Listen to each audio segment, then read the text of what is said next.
Welcome everybody to today's Digital Masterclass with Mediaworks.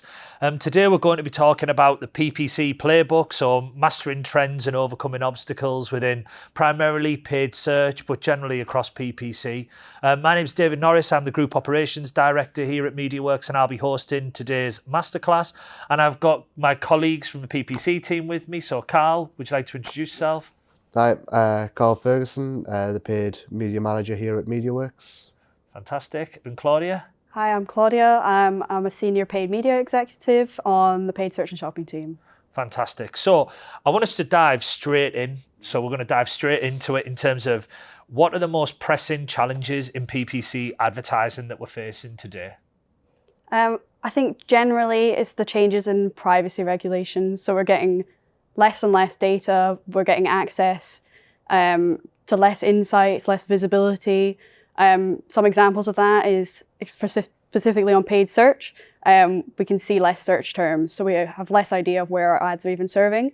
We also have a little bit less insight overall, so things like Performance Max, they've given us less visibility on where exactly are our ads serving, how much are we spending in different channels and things like that. Some of that is improving, but that's probably one of the main challenges. Yeah, when you say they, you're talking about the main platforms. We're talking about Google, Bing, and the information that they share with us. Yeah, exactly. Yeah, okay, cool. Carl? Yeah, I mean, with automation taking away a lot of the sort of insights that we're able to get, we've really got to focus in on the data that we can control and that we can gather. The third-party cookies going away, it's being deprecated now, but it's going to go away eventually. Yeah, privacy first. Back, don't they? I've noticed they keep pushing that back. It was meant to be, I think it was meant to be the end of June. It's now, they're pushing it out to H1 of next year. Was it not meant to be a couple of years ago originally? Yeah, absolutely. But yeah, I mean, I think that's going to be a challenge if and when that does come. So it's about getting that data from the actual business, that first party data, which in itself is a bit of a challenge sometimes if they don't have a proper CRM set up. So that's the biggest challenge, but also quite an opportunity for us to sort of push forward with. Yeah, and I think it's something we've spent a lot of time, I think, over the last 12 to 18 months in particular, working with a lot of clients on is around how do we get the data, and really showcasing the value of that first party data. As you say, the third party cookie, the appreciation of all of those was meant to be phased out over a longer period of time. So we've been really building up to this for quite some time, and we just keep seeing it pushed back. I think, as you say, the challenge there is most of the platforms are definitely built, aren't they, on the idea of if you give them more high quality data in, the quality of output that you'll get back is generally so much better. That's one of the big changes, which has been a challenge. It used to be all about your keywords, all about your lookalikes and building from what Google could pick up as people were going through the website and following them through. Yeah. Whereas now it's much more the onus is on us as the experts in the paid search team to make that bridge that gap almost that's going to be left.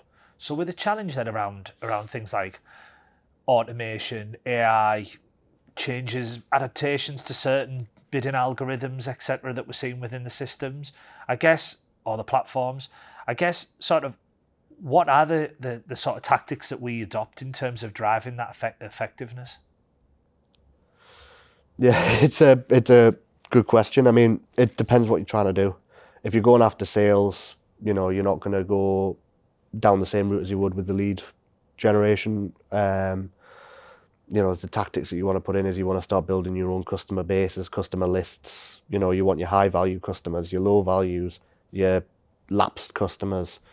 You want to be, that's for, your D2C, your e-com, your online shopping stuff. For your lead gen, you want to be getting in that time to conversion, that lag between a lead coming through, being processed, turning into a deal. What's the value attached to those? How do we push that back in? It's a lot less about that initial conversion, which a lot of people are very used to optimizing towards. Yep. And it's a lot more about how can we tie in the offline activity and the offline conversion and actually sort of integrate ourselves within that sales funnel and optimize through that sales funnel and find, okay, where are the drop-offs? What can we do? How can we get people past that? Yeah. But yeah, it's a little bit more of an integration challenge now. Yeah, I think of how PPC's changed over the years, and I think the amount of manual bidding and manual adjustments that we used to run was massive. Now it's actually thinking about it is more about that whole strategic piece and actual how do you set the right bidding strategy? How do you make sure that you're optimizing towards the right audiences? How do you bucket your keywords into the most relevant groups? How do you identify audiences as high value, low value? There's quite a lot of managing that data that we're actually inputting into the system. Claudia, what are your views on how do we deliver effectiveness with all of the changes that we see in the paid search space? I think a lot of it comes down to analysing data and really using that to guide where you kind of take your performance and where you push and pull in your campaigns. You kind of need to look at everything. So what locations are performing, what audiences, is there any web pages that have really high bounce rates? There's not really as much point sending traffic to them. I think it goes beyond a lot of what we do in platform. It kind of takes in a lot more of the whole business setup. So we can feed back on things like landing pages and forms and things like that really make quite a big impact, but they're not necessarily just within the platforms that we run directly. Yeah. So I think you're right, aren't you, in the sense that it used to be all about what were you doing within platform to run a campaign, and now it's actually thinking about the customer journey. It's about understanding what data you've got to put into the system to make the actual system work. It's then about, right, what optimizations, what setups are you putting into the platform itself to make sure that you're able to extract all that information and drive value through it. And then it's also thinking about, right, as part of that customer journey, like how does that play out? And as you say, things like, landing pages, things like website conversions are a massive part of actually driving the campaign success. So yeah, I think it has massively changed over a period of time. And I think for me, that's where Google are definitely going. I think it's a direction of travel in the sense that what they are going to not slow down on is the idea of automation. But I think actually the skill in the PPC space is really understanding all of the triggers that you need to put in, all of the information, all of the data side, what the systems, what the platform needs to perform at its best, and then also understanding sort of downstream, where are we then sending that traffic and how does it perform once we've generated that stimulus, whether it be a keyword or whether it be a conversion in platform. I remember reading something a while ago where they actually said Google Ads as a website has changed fundamentally. It used to be an advertising platform. It used to be where we, do our job and drive to that endpoint, whereas now it's just an AI platform. Yeah. That's what it's being repositioned as, is a machine learning and AI. So while, we still have that input from the keywords and the strategy, Google's no longer that advertising platform. It's now an artificial intelligence platform, which takes our data to get the results. Yeah, and I think the real skill then becomes knowing which bits of it to utilize for which specific outcomes and aligning with business objectives. Because I always say, imagine, there's all amount of levers that you can pull. It really is about now understanding which levers to pull, not necessarily like doing all of the work behind the scenes. I think that's one of the big changes that we've seen. Okay, so I guess we've touched on this, but if I was to explore PPC trends, I'm sure automation would come up. Like, we talk a lot about automation. And I think for me, one of the things that we often hear around automation is Google, are the likes of Bing, Microsoft, etc., trying to automate it all so that basically anybody can just put in what they're hoping for. There's an automatic system that then allows them to optimize towards their goals, and therefore does it make ultimately sort of paid search specialists or as an area redundant? I think we're miles off that in terms of the skill set that's required and actually what it takes to run sort of effective campaigns. And I think I've seen some really good examples of where sort of people have just try to plug and play a little and it just doesn't drive the results that you want. So I guess, how is automation changing the approach to things like bid management and campaign optimizations? I think the main thing with that is it's not new. Like, AI has come kind of a lot more into the conversation in the past year and a half. But in terms of Google Ads, like, automation and machine learning has been, since like 2018, it's been around a best practice to use. And it has improved a lot of performance. We can use it in our bidding strategies, the main one, meaning that we can access auction time bidding, which we couldn't do before. It's kind of just evolved what our role is, because even if as more AI comes in and lowers kind of the barrier to entry, in terms of scalability, it doesn't understand your entire business. I think one of the big examples is a lot of the metrics it'll use are things like ROAS, so our return on ad spend. Just because you have a high ROAS doesn't mean it's actually profitable. You can have really low margins or really high return rates. It doesn't really take that into consideration. They are starting to bring some profit level metrics in, but I feel like that's when really the marketing, not just PPC, but marketing team and experts really have quite a big influence. Yeah, I think that you're totally right in the sense that understanding the business objectives is not something that AI is really going to ever do and automation's going to solve. I think, it's a tool. I think we touched on this actually in a previous masterclass that we did around SEO. We were talking about how ultimately, if we think of automation and AI as a tool that's there to be directed and utilized, and actually, if you use it incorrectly, you'll get incorrect results. If you set it up correctly and give it the right frameworks and the right guidance, you can achieve some amazing results through it. But it's about understanding sort of how to set it up correctly to actually perform. And I think that's a really sort of important aspect of where this is heading, Carl. Yeah. I mean, that's the thing, you've got the sort of the purists, the old schoolers who are still clinging on to that control, which admittedly I'm kind of one of them. I do like to still sort of see what's going on in there, but it's just, at the end of the day, Google is going to push towards this AI. It's always going to go down the AI route. It's the future of advertising. Everybody knows that. It's what everybody's saying. It's about, as you say, shaping it, training the AI to do what you want it to do. It's not just about putting one keyword on a broad match and letting it do what it thinks is the best thing to do. It's not about, just setting forth a performance max campaign with no limitations and just letting it do what it's going to do. Yeah. On paper, at top level, that might look great, but without actually structuring it properly, there's still a real art to the structuring of the campaigns and the keywords and the match types, the exclusions, there's still so much in there that, I think you said it's a plug and play sort of model that it feels like it's going towards. It's really not, because I've been through so many accounts over the years where they have done that. Yeah. And once you dig a bit deeper, much like you said, Claudia, it's not about the ROAS that matters. It's about that real value. Yeah. And that's why we're not redundant yet. Yeah. We'll develop our skill sets as we go along with it. And, it may be a case of we're not doing as much keyword research anymore, but we're doing a lot more AI investigation and AI research to fuel that. But yeah, it's a pretty exciting time, to be honest. Yeah, I agree. I think for me, I think it's got more sophisticated is probably the way to describe it. Yeah. Is when we made the comments around redundant, I think what we were saying was, I think the old way of doing things in a lot of ways has been made redundant by AI. So that the over-reliance on, for example, scrolling through Excel spreadsheets because we've done a keyword list download where we're then combing through and looking at combinations. The reality is, like, the machine learning side of things can take a lot of the heavy lifting now, even by some of the parameters that we set up. I'm thinking things like broad match and how that's evolved over the years, and phrase match, etc.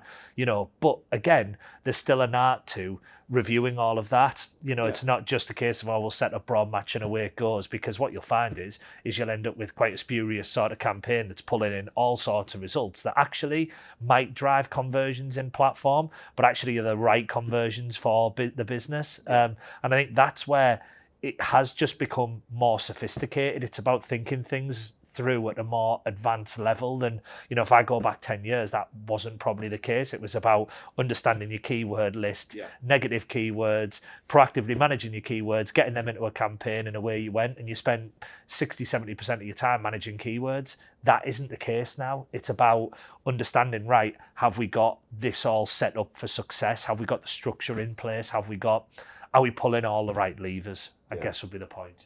I think that's the thing when you're talking about sort of 5 or 6 years ago. A lot of people in the industry just assumed our job stopped at that conversion. Do you know what I mean? There wasn't any of that afterthought of what's the return rate, what's the actual, profit margins, all that. Exactly what you said on the last point, figuring out what levers to pull. Yeah. We're not just pushing you towards the door anymore. We're guiding you through. We're trying to help find out what's going on in there, and it's about pulling the right levers. Not all leads are equal. Yeah. different ones have different values, different sales, different products, different margins, you know. Yeah. That's what we're about now, not just to get you to the front door and see you later. Yeah, and that's things, isn't it? Like value-based bidding is really Yeah. primarily built around that, isn't it, as a concept? You want to talk a bit about value-based bidding? I think it's a really important thing to talk about at this point, in the sense that I think value-based bidding has been something that Google have been pushing heavily and sort of ties a lot of what we've been talking about together, actually. Yeah. Well, value-based bidding is essentially a bidding strategy that you can use where you prioritize higher value conversions. We see it mostly used kind of in e-commerce where it makes the most sense. So it brings in things like order value.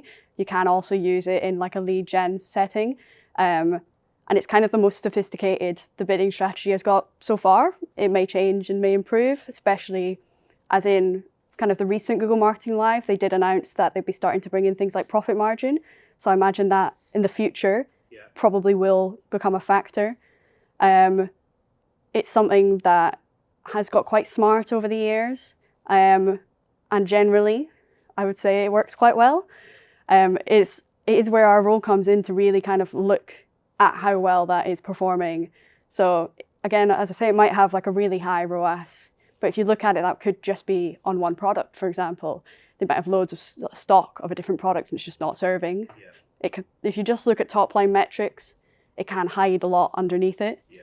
But generally, I think value-based bidding has actually been really beneficial for accounts. No, I would agree. And I guess more broadly then, Claudia, to sort of finish this section, sort of what role do you think then that AI in particular plays in refining PPC strategies for better performance and efficiency? I feel like the AI in itself doesn't change the strategy in terms of what we will do or how we refine it. I think a lot of it alleviates a lot of the manual work, which means that we, as like strategists and specialists, can spend more time thinking about the strategy. Like the main example is probably to do with the smart bidding, meaning that we're no longer having to spend so much time changing bids. And the amount of time that frees up that we can then look at things like which campaigns are performing, which parts of the website are we seeing really low conversion rates on, things that go beyond just our keywords and our bids. I think that's kind of where the role of AI really comes in. Yeah, I think it's allowed us to really sort of add a massive amount of depth, but I would also say sort of at the top level, you know, so it's not just broadened what we do in a way, but it's also added a massive amount of depth, because I think that what we're not doing is we're not adding the depth, if you like, at the bottom end. We're adding a lot in terms of the headspace, because we're able to get our heads up, not get so bogged down in, as you say, bid adjustment or, you know, reviewing keyword lists, etc., or adding in negative keywords. Yes, all really important, but the time it takes to do those things now has been massively shortened, which does give you the headspace in accounts to be thinking about, right, okay, where are we seeing performance and how can we make sure we drive that performance on, like, across the piece. I think it's a fascinating space, and it's only going to continue to grow. I think that's the thing for me. If you looked at things like Google Marketing Live recently, is it's all heading in a similar sort of direction. You know, you've talked about, you know, understanding profitability in accounts. Like, that is something that they're announcing is going to obviously come down the line. So I think there's a massive opportunity here for PPC experts to really start thinking more broadly about marketing, but also about the value of data, how we then utilize that within the platform, and how you drive better results on the back of it. So I guess we've talked a bit about this. I'm sure AI is going to come up again, but what emerging technologies do we see playing a pivotal role in the future of PPC? I'm personally quite interested to see how generative AI will affect consumers specifically, because kind of, as I said earlier, AI and machine learning has been quite involved in what we do for a while. But in terms of how it's affect kind of like the general public, in terms of how they view different marketing mechanisms and things like that, that's going to be changing. Like with Google Marketing Live, straight after that, they rolled out generative AI on search, which, while still very much in the early stages, it's only going to get better from here. How that changes how people search is going to heavily impact what we do. And it's kind of a big shift in potentially how consumers interact with everything. And that's kind of what I'm quite interested to see how that develops even in the next like 6 months. I I think for me as well, like I'll be putting in there things like, how does voice search emerge? Do you know what I mean? How does image search really work? You know, because I think about the way younger generations, you know, I have, you know, nieces, nephews, etc., and the way that they use and engage with the platforms such as Google, such as Microsoft, etc., the way that they just generally search is very, very different to the way that I would search. You know, they're very much, if they like the look of something, they take a picture and they get a search result based on the other side of that. And I think for me, when you think about automation or generative search, that really is quite an interesting, quite an exciting thing to consider. And I do think we've seen sort of things like video come to the fore. You know, Google are massively pushing things like YouTube, and we know that a lot of people are actually wanting video content as a result of their initial sort of input in terms of their search query that they get back. And I think the expectation therefore is that we're probably going to see search results change in the way that the SERP looks is going to be quite different over a period of time. Yeah, I mean, we've already seen, you know, relatively recently there was something as minor as the change to the colour of the headlines on site links. Yeah. You know, there was something posted the other day where they're starting to come through as black, so they look more native now, and it's just Google's clearly making a lot of minor adjustments to try and improve its advertising proposal, both for us as agencies, for brands, and for themselves, obviously, to get more revenue through for all those clicks. Yeah. It's in their best interest to do so. I mean, you know, as you said, the way that the younger generations are interacting with these search platforms, watching the JML, there was a circle to search function which they were talking about a lot. They haven't mentioned anything about how we can start targeting people on there, but they are talking about it. Yeah. I know you're talking about voice search as well. I think there was a big hubbub about 4 or 5 years ago when the Alexas started to be massive and the Google Homes and all that, and they were like, oh, we need to start looking at voice search, we need to start looking at voice. I mean, I don't know about you, I've never done any voice search, I've never actually seen it materialize into anything. But now the AI is stronger, so, you know, that circle to search, as you were saying with the generative AI, there's, you know, the opportunity now for those images of products. For example, a t-shirt. You see a t-shirt on a celebrity that you like, you circle it to search it. Yeah. All of a sudden your retailer could be the one that pops up to be the one of shifting that shirt if you've got the right assets and the right imagery in there. Yeah. And I think that's where it's going. I think, you know, as you said with YouTube, you know, people are using things like TikTok now as search engines. They want that video result. They don't want to read through an article on how great this product is or how bad this product is or whatever. Yeah. They want to watch somebody use it. They want to hear about it. They want to feel the emotion. I think it's about people now are wanting that connection rather than the convenience that the likes of you and I wanted of just give me 3 bullet points. Yeah. They want that experience. They want that connection. They want that, you know, immersion into it. So I guess we've touched on this a little, but with changes in consumer habits, how do we see sort of advertisers being able to stay ahead of that curve? Because it is really difficult. I think that's one of the things I would say about sort of B2C rather than B2B primarily is you see a lot of development a lot quicker in the B2C space in terms of consumer behavior and consumer habits changing much more quickly in that space. So how do we stay ahead of that, or how would we encourage clients to stay ahead of that? I think that's one of kind of the big benefits really for me and kind of everyone on working within an agency or even working with one, is that it is hard as a single specialist to stay on top of everything because there's so many changes to your own platform. Like Meta's constantly changing, Google's constantly changing. So keeping on top of things such as consumer changes to SEO, changes to best practices kind of across the marketing kind of sphere in general. That's kind of one of the benefits of having so many specialists across so many sectors around you, as you can really tap into lots of different knowledge and insights. And I'd say if you don't have that, as in you don't work with or within an agency, I think that's where like things like forums and keeping up to date with kind of the conversations that are happening.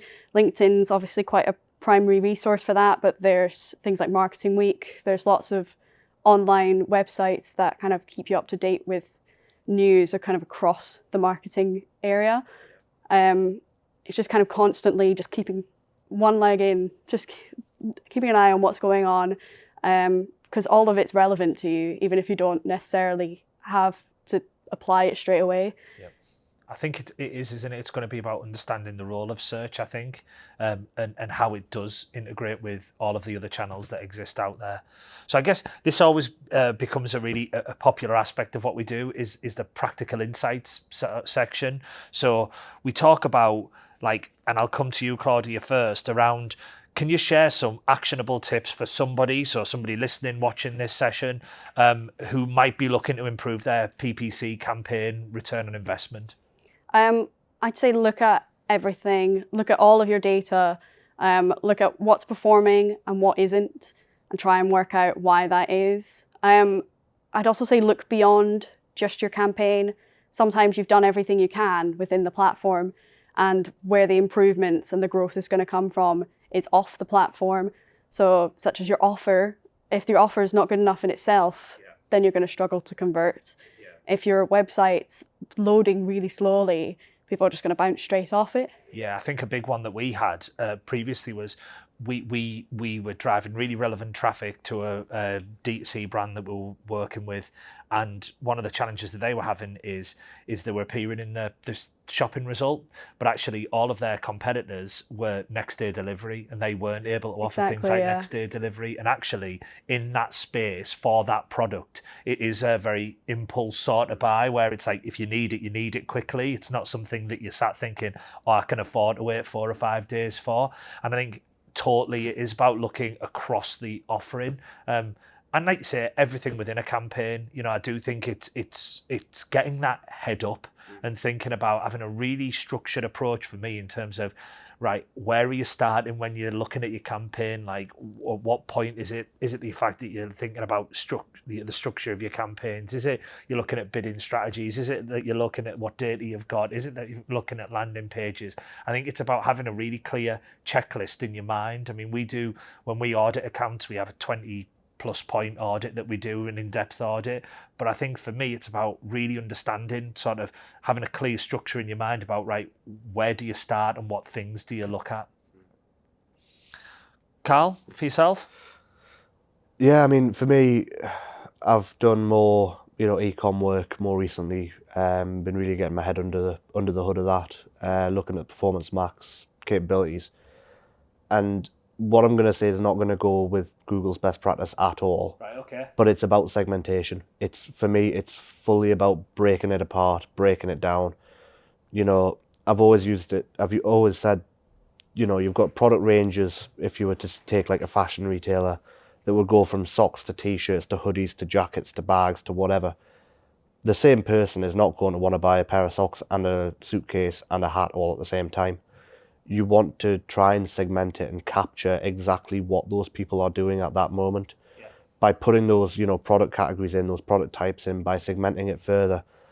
Well, we were talking before about getting the real value, getting the profitability of it, the return rates, etc. That's all data that you can overlay over the top of it and further segment it. But for me, while we're trying to get the maximal amount of data into those campaigns, you want to get the most relevant data. Yeah. There's no point me sitting there going, oh, David likes his white trainers, we'll hit him with those, and then all of a sudden we don't start showing you anything for a jacket or for a t-shirt or for jeans or anything, which you're in market for. Yeah. But that campaign goes, no, this man likes the shoes. Right. You've got to separate it all out. You've got to make it so that each one's working independently to go, forget about what this one knows, what do I know, how do I know to go after this person, and what search terms, what user behavior on site, etc.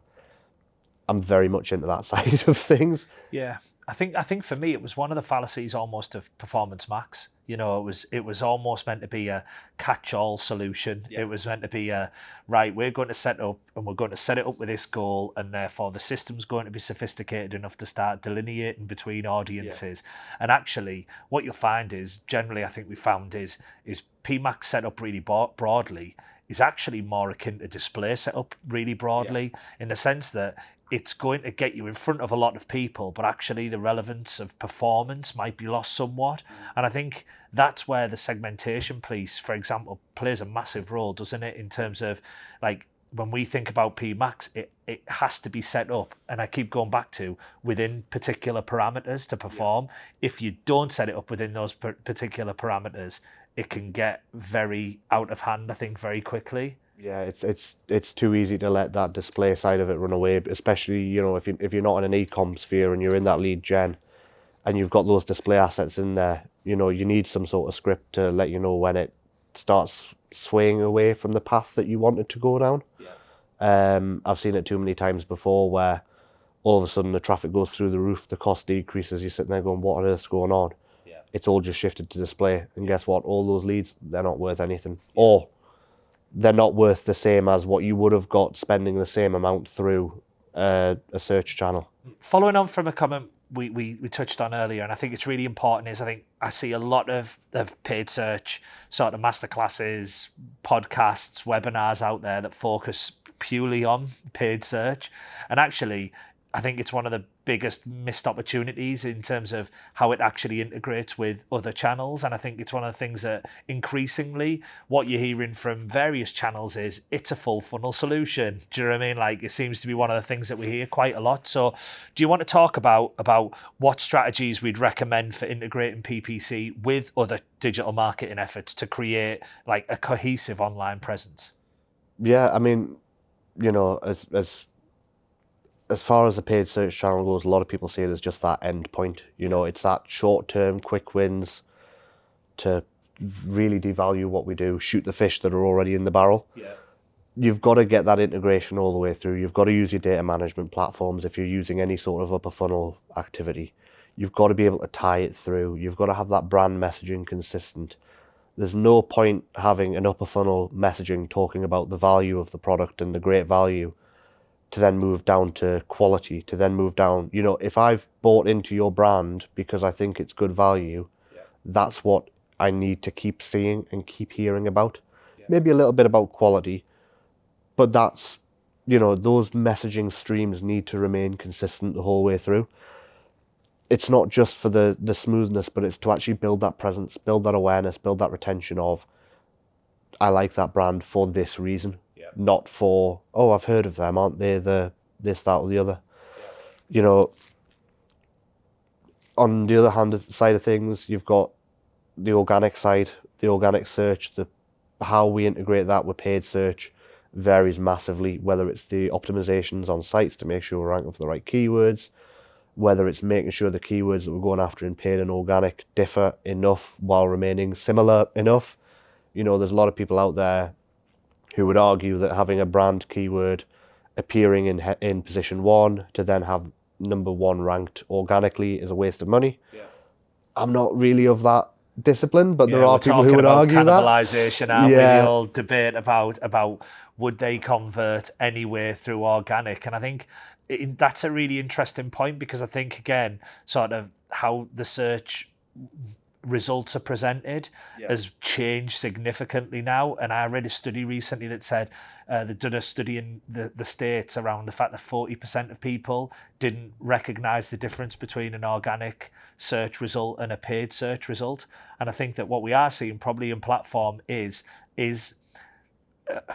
dare I say it, a bit of a merging of the way it's presented. You know, I think, yes, we can probably as professionals understand that what the difference between an ad and what an organic result is. But, you know, I would suggest that, for example, you know, they're saying 40% of the market doesn't. And I probably think, depending on the audience, you're probably not far off. Yeah, I mean, look, I'm probably a bit of an antichrist for the paid search marketers of the world, because I'm that person who'll type in something on Google, then instantly scroll about a third of the way down the page to not get drawn in by the ads. You're one of them. I've always been one of them from a very young age. I'm awful. I hate myself.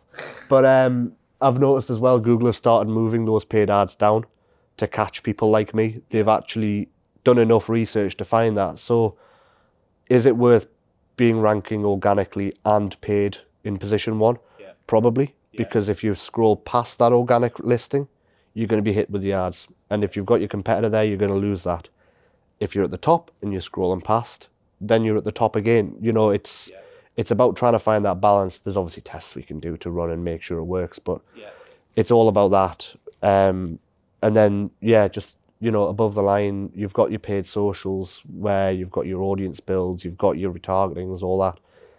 You've even got your above the line stuff, you know, your out of home, your TV, radio, programmatic display, all of that. if you've got one really good central data management platform, you should be able to integrate that across all of your channels and run that. You know, this person's clicked through a display ad on this website, which means that they fall into this pot, which means they're more likely to do this. You can build a really intricate setup, but it takes time. Yeah. I also think as well, it's really important, Claudia, you might want to touch on this, around the on-site experience. You know, you touched on it earlier a little, and I think, you know, when we talk about how does it integrate with other channels, I think like we have to understand where we send traffic like is absolutely crucial, because we are seeing things like social commerce take off where people are buying in platform. We're seeing sort of the path to conversion. I think a lot of us as consumers are probably seeing a shortened path to conversion, in the sense that we can now see something and immediately buy, or we can, you know, they try and make it as simple as possible for us as consumers. So, but I still think where we're sending traffic is so important to everything that we do. I think it's kind of one of the main factors, I think, really, that leads to drops in conversion rate that you're not expecting. If you're sending traffic to websites or landing pages that just aren't optimized, I think also the information you have on the landing page can also, in terms of like lead gen and B2B, is really valuable for making sure that you decrease the leads that you don't want as well. So in some cases you want that conversion rate to go down so that you get the better quality leads, because you can kind of, with the information you have on a landing page, filter out people, because they can see if what you're offering is actually what they want. Yeah. And if they don't, then you don't have to deal with a lead that you don't need. Yeah. But I think it's getting smarter. Like, for example, Shopify, so many websites are built off Shopify, and they've got, I'm so bad for it, where if it's built with Shopify and you have your details in another Shopify account, it'll just bring them over, and you can purchase in like a click. It's getting faster and faster, and there's so many kind of different e-com platforms that people can use, and they're getting more efficient, and the conversion rates are generally getting higher on those ones. Yeah, and I think then that in turn then powers, again, it goes back full circle, doesn't it? Because that then powers the information and the data that we're then putting into the platform itself to make sure that we're actually able to then convert more of those people. And it's about making sure we've got that really clear, you know, you've said, so almost sort of data warehouse, sort of centralized data point. It's almost like understanding that the role that plays, and make sure we keep that fed, that we don't see it as like a cross-sectional activity in the sense that we set it up and that's what it does forevermore. It's about having that constant feed, because that's how we refine and that's how we optimize over a period of time. Okay, I guess we touched on it. We talked about cookie sort of depreciation. We've talked about the fact that Google's been talking about this for some time, but, you know, again, I feel like the boy who cried wolf, because I've been talking to people about this for a long time, saying we need to get everything in place for H2. Now we're saying it's H1 of 2025. But I do think at some point it is going to come into play, and we know it's going to come into play. So I guess, how can businesses better prepare for the sort of privacy first advertising shift and the impact of cookieless browsing on PPC? I think even regardless of cookies going away, I think it's really important that you've got your first party data clean and set up. Yeah. So if you've not got a CRM, especially if you're B2B, get it set up. Start now. Like, it's never too late to get it set up. Even beyond not having the data in the future from cookies, having that CRM, we can import it and we can get even better data than cookies could have provided in the first place. Yeah. So I think that's my main tip, is just start setting it up as soon as possible. Carl? Yeah, I mean, there's a lot of different things that Google are announcing to help that. You know, you've got your enhanced conversions, you've got your consent modes, you've got all these sorts of things, and the thing behind it is that Google tag. You know, that's what's really important, is just get yourself prepared. You know, exactly as you said, we've been sort of pushed, because it's been getting pushed back and pushed back and pushed back. As you say, people are now doubting whether it's actually going to happen. Yep. It doesn't matter if it doesn't happen. Yeah. Get it set up anyway. You might as well. It's back to that old saying, it's better have and not need than to need and not have. I'd rather have that backup safety net to allow the Google AI to do what it needs to do, rather than sit there and go, I don't need to. They're not going to do it. Yeah, well, I think as well, all of Google's developments that they're talking about as well are really all being announced with sort of this in mind, the fact that this is already going to have happened as well. So it's actually not just about, it's not a scare tactic, it's actually more about how are you going to optimize, how are you going to perform against your competition if you aren't utilizing sort of the technology that's out there. And I think that for me would be one of the key messages I'd be taking away. This isn't going away. And as you said, Claudia, this is about how do you actually set up your accounts now for best practice, utilizing the ability that is available within platform to actually make the changes that you need to drive the performance. I think like it's so key that we're thinking about that rather than cookieless future is going to change the world and the way that we do things, and oh my God, it's going to be a disaster. It's actually, no, it's not going to be a disaster for the reasons that people are saying it's going to be a disaster. It's going to be a disaster because actually you're not going to be able to drive the performance that you need within the campaigns and stay up with the latest technology, the latest product releases, the latest betas that are coming out of Google, which we know again is all about enhancing the activity that we're undertaking. So thank you very much. I think that was a really interesting conversation, really useful to go through sort of a number of topics, and hopefully people have taken a lot of notes and are thinking about how they utilise paid search more effectively across their organisation. Thank you very much. I'm sure I'll be here next month for another digital marketing masterclass with Mediaworks. But thank you very much, Carl. Thanks very much, Claudia, and enjoy the rest of your day. Thank you.